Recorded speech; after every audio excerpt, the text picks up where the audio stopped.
football, l'équipe de France a perdu la première place de son groupe de Ligue des Nations lundi soir, tandis que les Pays-Bas sont allés arracher le nul en Allemagne, 2-2. Focus sur ce qu'implique cette perte.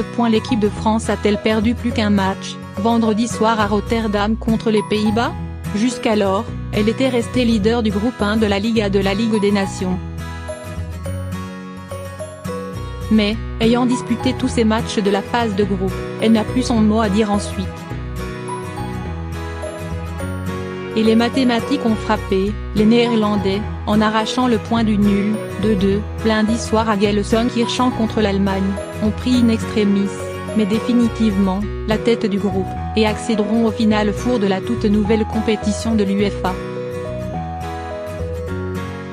Les Bleus, eux, restent à quai. Mais ce n'est pas tout. Les éliminatoires de l'Euro 2020 changeraient de visage.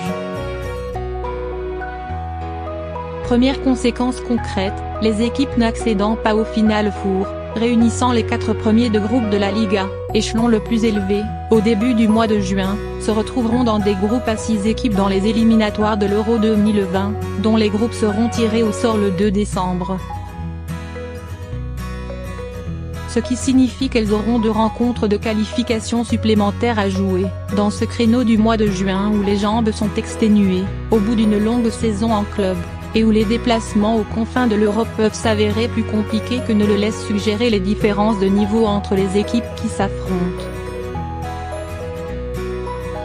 Seconde conséquence concrète, les places en barrage, ces séances de rattrapage en forme de match coup près livrant les derniers billets pour l'Euro, seront désormais attribuées en fonction du classement des groupes de Ligue des Nations, et non plus selon celui des groupes des éliminatoires.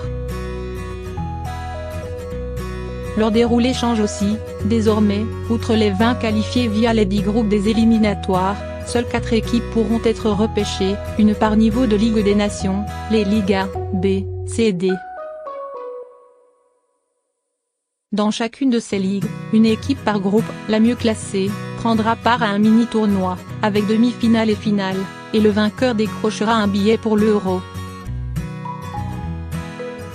Ce qui signifie que si d'aventure les Bleus ne parvenaient pas à se qualifier via l'une des 2 premières places de leur groupe de qualification pour l'Euro, ils ne bénéficieraient pas du statut de barragiste. Sauf si les Pays-Bas parvenaient, eux, dans le même temps, à se qualifier directement pour l'Euro. Dit autrement, si la France et les Pays-Bas terminent 3e de leur groupe de qualification respectif pour l'Euro, les Oranges iraient en barrage, pas les Bleus. Quoi qu'il arrive, les destinées de ces 2 sélections vont donc rester liées, pour un bon bout de temps.